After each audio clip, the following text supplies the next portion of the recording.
आजकल तो जिसने देखो हाथी राम ते हाथी राम का पता पूछण लागरा से हाथी राम भी मन के भीतर बैठा सोचण लागरा से। हरियाणा में हरियाणवी गाने वाले जितने भी मुसलमान फनकार थे वो सब के सब तकसीम के बाद मुल्तान में आकर आबाद हुए। खींचकर तकदीर ले आई है हरियाणे में फिर रहा हूं मैं इसी आबाद वीराने में फिर। फिल्म में मम्मो इंडिया से पाकिस्तान आती है, पहले वो लाहौर जाती है, इसके बाद वो मुल्तान आती है। मुंबई ते पहले दिल्ली आओ, दिल्ली ते हरियाणा पहुंचो, रोहतक ते थोड़ी दूर, मेहम के थोड़ा पास खरकड़ा नाम का एक गांव से भाई तन्ने के काम से। और ये सब कुछ इरफान खान की मोहब्बत में मुब्तला होने के बाद जयदीप अहलावत के साथ भी हुआ। इसके बाद खान साहब मुझे हैरान नजरों से देखते रहे और फिर रोने लगे, बिल्कुल उसी तरह जिस तरह मैंने जयदीप अहलावत को एक इंटरव्यू में इरफान खान के जिक्र पर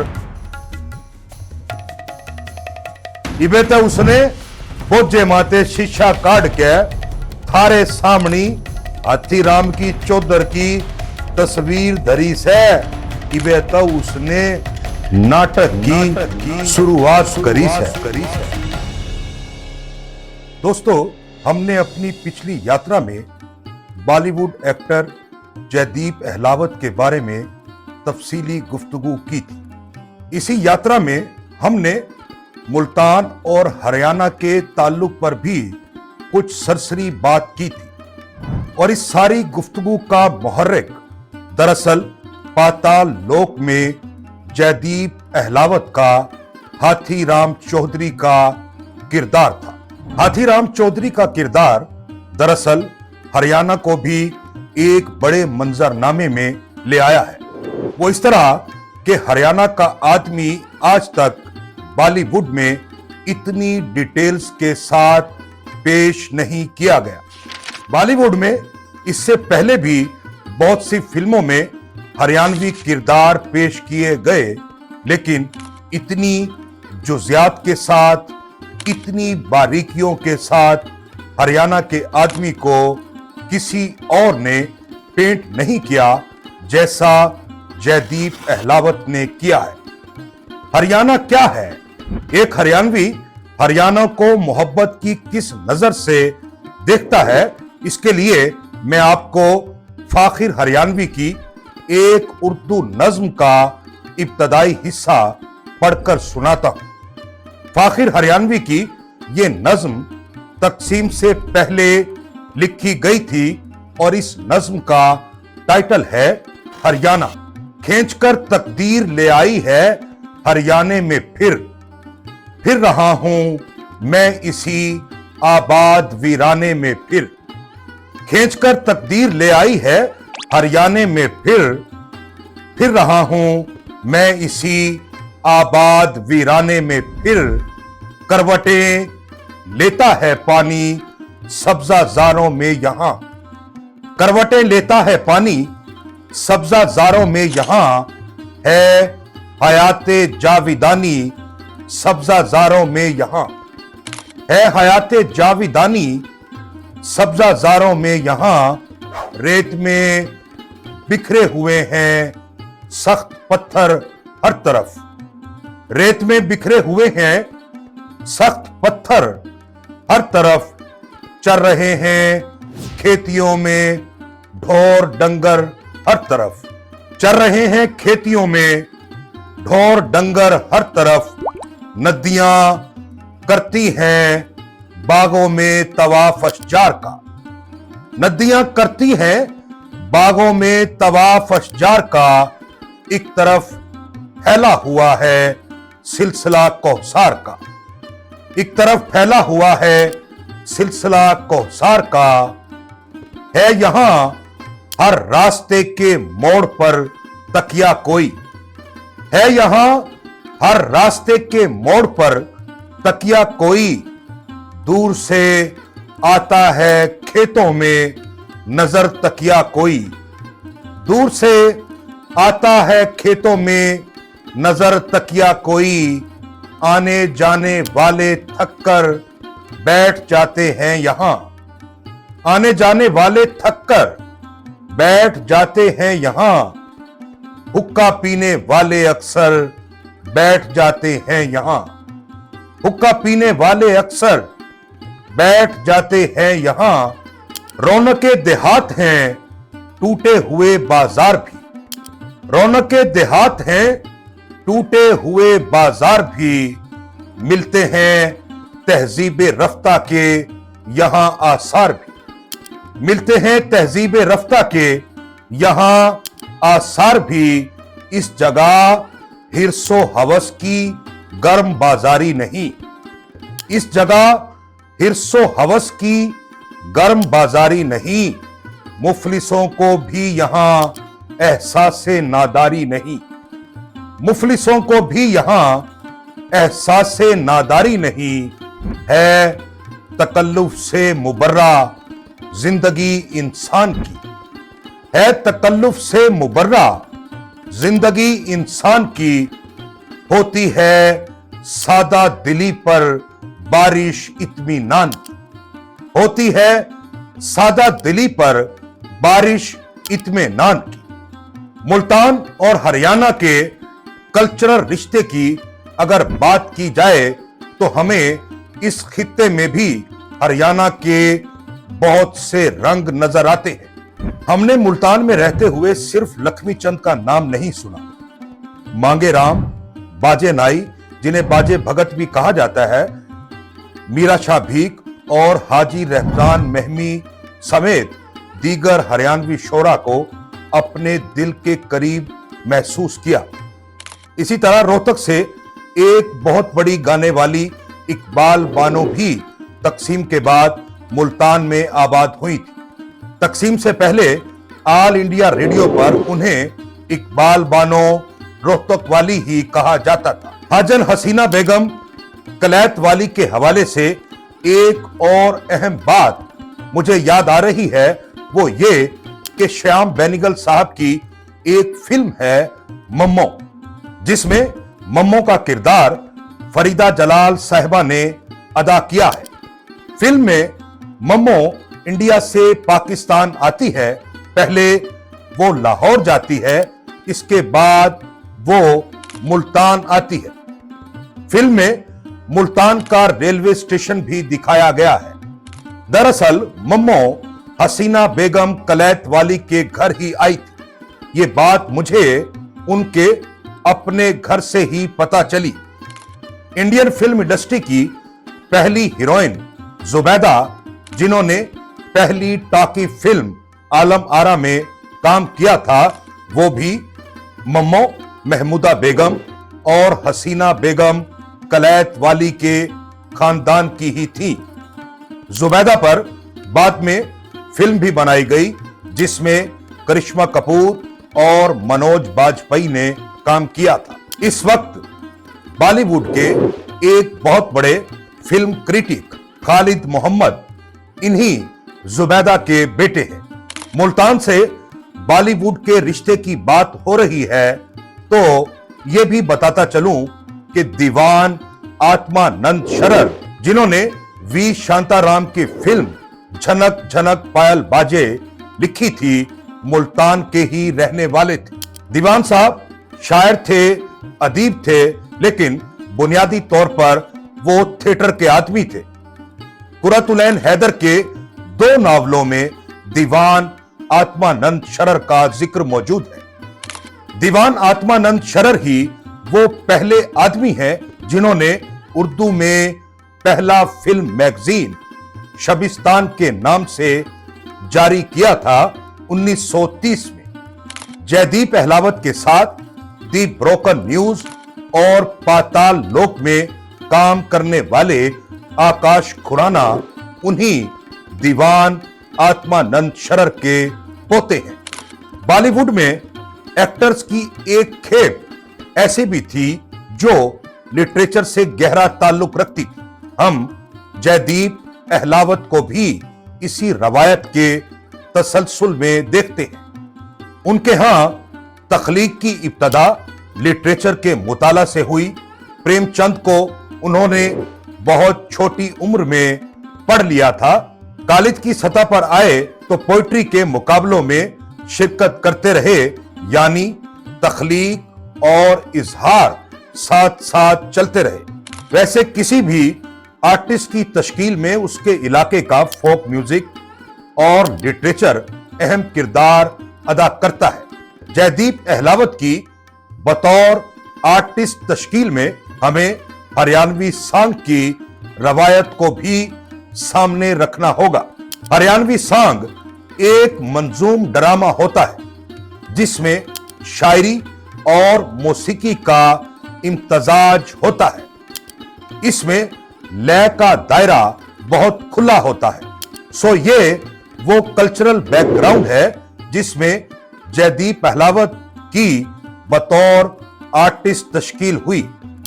जयदीप अहलावत के हवाले से जो बात मैंने खास तौर पर महसूस की है कि वो अपने किरदार के बारे में जिस तरह की डिटेल्स के साथ बात कर सकते हैं वो कहीं और नजर नहीं आती।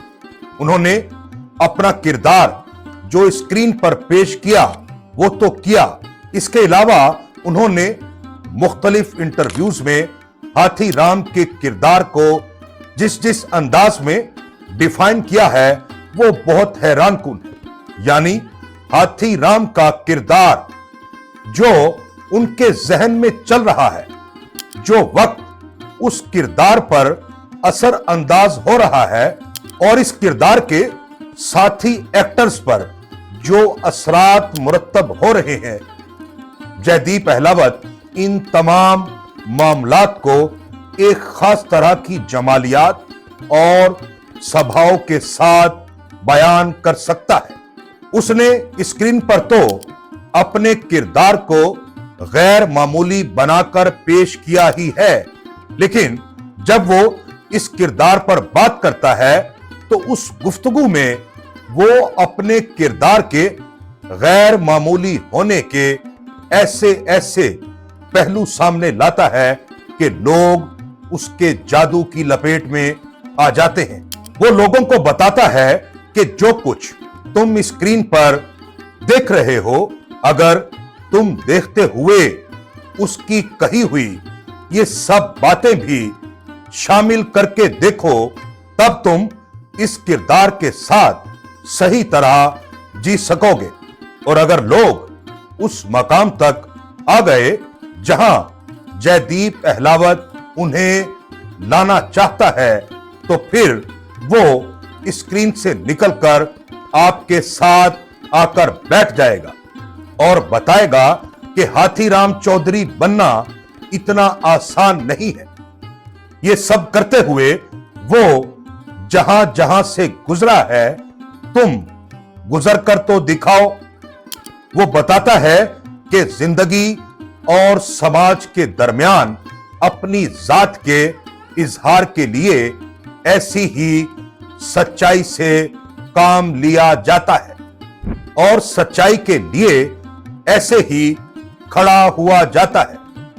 हाथीराम चौधरी को एक गैर मामूली किरदार बनाने के लिए जयदीप अहलावत को जिस जिस चीज की भी जरूरत थी वो सारी की सारी उसके अंदर मौजूद थी, बल्कि वो भरा हुआ था। जयदीप अहलावत ने एक इंटरव्यू में बताया कि इस किरदार में सिर्फ 20% हरियाणवी बोली गई, लेकिन जबान और डिक्शन से ज्यादा लहजा, मिजाज, बॉडी लैंग्वेज और सभाओं ने हाथी राम के किरदार को एक मुकम्मल हरियाणवी किरदार बना दिया है। ये परफॉर्मेंस बॉलीवुड में हरियाणवी का सिग्नेचर है। ये उसने अपना नक्श शब्द कर दिया है। जयदीप अहलावत पर बात करते हुए एक और अहम बात ऐसी है जिसे नजरअंदाज नहीं किया जा सकता, और वो है जयदीप अहलावत की इरफान खान से बेहद्दो बेकनार मोहब्बत। जयदीप अहलावत एफटीआई में स्टडी के दौरान ही इरफान खान की मोहब्बत में मुब्तला हो गए थे। जब कोई आर्टिस्ट किसी मुनफरिद आर्टिस्ट से इंस्पायर होता है, इंस्पायरेशन दरअसल अपने अंदर उसी तरह के इम्कानात और सलाहियतों की तलाश होती है। यह खुद को उसी लहर से हमकनार करना होता है जिस लहर में उसका महबूब आर्टिस्ट कलाम करता है। हमने मुख्तलिफ इंटरव्यूज में जयदीप अहलावत को इरफान खान के बारे में बात करते हुए देखा है। अगर आप वो इंटरव्यूज देख लें तो आपको लगेगा कि एक खास फ्लो में बात करते करते जब इरफान खान का जिक्र आएगा तो जयदीप अहलावत का लहजा ही बदल जाएगा। इरफान खान का जिक्र करते हुए उसकी गुफ्तगू में एक खास तरह की ख्वाबनाक फजा दर आएगी। एक तलिस्म जाग जाएगा और यूं लगेगा कि एक कामयाब एक्टर की जगह अब एक परस्तार ने ले ली है। और मैं समझता हूं कि इस तरह का इश्क इंसान को अंदर से बदल देता है। इस तरह का इश्क इंसान की अंदर से तज़ीनो आराइश कर देता है। और ये सब कुछ इरफान खान की मोहब्बत में मुब्तला होने के बाद जयदीप अहलावत के साथ भी हुआ। बहुत साल पहले मैंने मुल्तान से लाहौर जाकर उस्ताद मुबारक अली खान साहब का इंटरव्यू किया था। उस्ताद मुबारक अली खान जो बॉलीवुड में गाने वाले मारूफ सिंगर जावेद बशीर के उस्ताद और चचा थे, क्लासिकल गायकी की तरफ आने से पहले कव्वाली करते थे।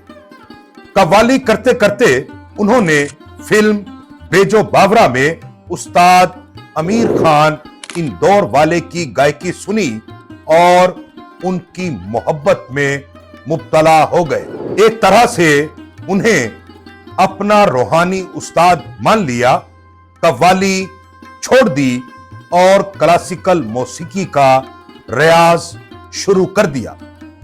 फिर एक दिन लोगों ने उन्हें उस्ताद मुबारक अली खान के रूप में देखा।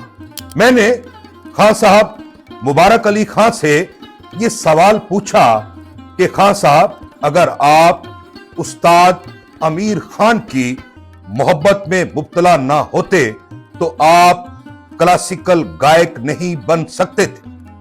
उन्होंने कहा, आपने बिल्कुल सच कहा है, मेरा इश्क ही मुझे इस मकाम तक लाया है। इसके बाद खान साहब मुझे हैरान नजरों से देखते रहे और फिर रोने लगे, बिल्कुल उसी तरह जिस तरह मैंने जयदीप अहलावत को एक इंटरव्यू में इरफान खान के जिक्र पर रोते हुए देखा। जयदीप अहलावत का ये रोना ही दरअसल उनके अंदर के कोमल रवैयों का आकाश है। ये आंसू उनके अंदर की वो पार्वती है जिसके बारे में राम गोपाल बजाज साहब ने बात की थी। जाने जा और 3 ऑफ अस में जयदीप अहलावत अपने अंदर के रेशमी एहसासात की एक झलक दिखा चुके हैं। ये जब भी स्क्रीन पर कोई रोमानवी किरदार अदा करेंगे तो पूरे स्वभाव के साथ करेंगे और लोगों ने इन्हें स्क्रीन पर किसी की याद में रोते हुए देखा तो खुद भी साथ रो पड़ेंगे।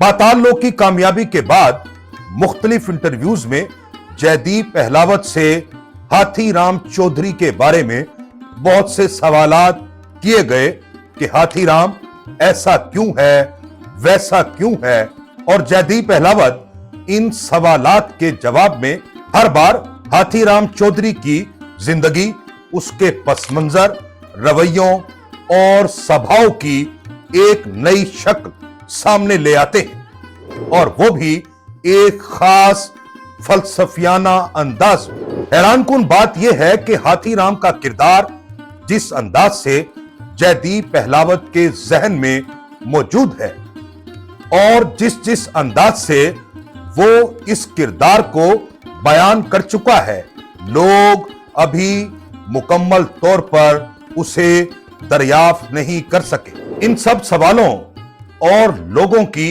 हाथीराम चौधरी के किरदार से मोहब्बत को देखते हुए हमने भी हाथीराम चौधरी के लिए एक नज्म लिखी है।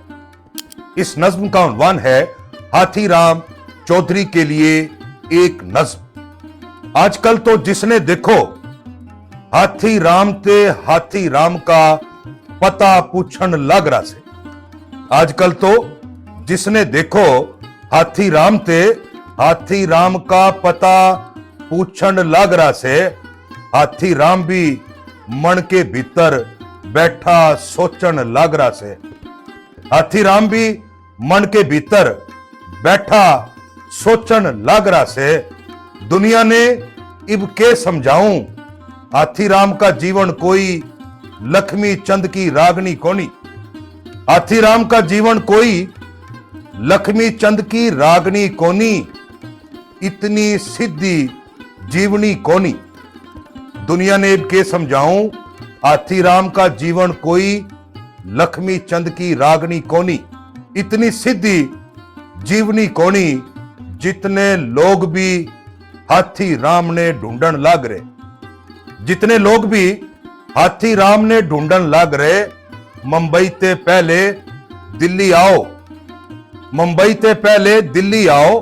दिल्ली ते हरियाणा पहुंचो, रोहतक ते थोड़ी दूर, मेहम के थोड़ा पास। रोहतक ते थोड़ी दूर, मेहम के थोड़ा पास। खरकड़ा नाम का एक गांव है, खरकड़ा नाम का एक गांव है। भाई तन्ने के काम से। खरकड़ा नाम का एक गांव है, भाई तन्ने के काम से। जाट की हाट पे जिन्स खरीस है, जाट की हाट पे जिन्स खरीस है। बात खरीस है, सारी चीज का एक दाम से। सारी चीज का एक दाम से। भाई तन्ने के काम से, भाई तन्ने के काम से। हाथीराम ने तेरी भी कोई तार छेड़ दी, हाथीराम ने तेरी भी कोई तार छेड़ दी। मन की कोठड़ी आधी रात ने खोली भेड़ दी, मन की कोठड़ी आधी रात ने खोली भेड़ दी। देख रहे भाई खरखड़ा थोड़ी दूर से भी बसते उतर ले। देख रहे भाई खरखड़ा थोड़ी दूर से भी बसते उतर ले। रे मेरी मान और वापसी कर ले, रे मेरी मान और वापसी कर ले। हाथीराम के 5-6 लाख के, हाथीराम के 5-6 लाख के जो कुछ भी थम देखन लाग रे। हाथीराम के 5-6 लाख के जो कुछ भी थम देखन लाग रे। रोक रोक के पूछन लाग रे, या तो भाई कुछ भी कोनी, या तो भाई कुछ भी कोनी। इबेता उसने बोझे माते शीशा काट के थारे सामनी हाथीराम की चौधर की तस्वीर धरी से। इबेता उसने बोझे माते शीशा काट के थारे सामनी हाथीराम की चौधर की तस्वीर धरी से। इबेता उसने नाटक की शुरुआत करी से। इबेता उसने नाटक की शुरुआत करी से। दोस्तों, ये थी हमारी आज की यात्रा। अगर आपको हमारी ये यात्रा पसंद आए तो अपने दोस्तों से भी शेयर कीजिए और हमारा चैनल भी जरूर सब्सक्राइब कीजिएगा।